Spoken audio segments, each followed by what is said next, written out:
as you see an environment with obviously tariffs and what's happening there, what's your perspective of kind of where we are as as a time for small business to thrive?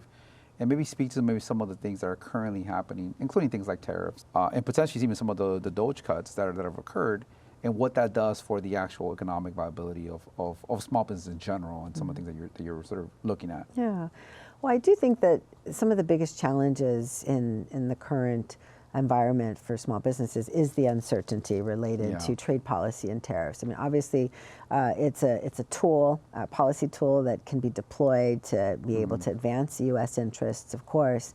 But the uncertainty, the lack of a level playing field in some instances that we've seen really hurts small businesses, and especially them. They can't navigate and advocate on their behalf in many cases to have an exemption or get any type of specialized treatment. And it's hard enough for them to even think about trading abroad. The costs involved in them trying to enter a market are exorbitant for them. So I think that it has a chilling effect. We want our businesses to trade and be global, but this is intimidating because it's already a costly thing. And certainty is what all businesses try to get, and as they make decisions to move forward. And so that's been a real challenge. The other around the cuts that's really set back some communities in particular. I mean, the cuts at the National Institutes of Health is going to impact R&D and future commercialization. That's startups who are trying to figure out how to make us all more healthy. And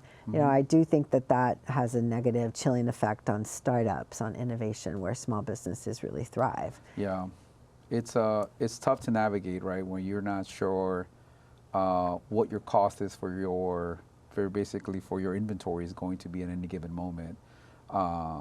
That has to be very, very challenging, right? Who do you think are the winners in all this? Well, it remains to be seen because there's still uncertainty, but clearly you've seen that small businesses have been the least able to navigate this, absorb the cost, or just manage through it.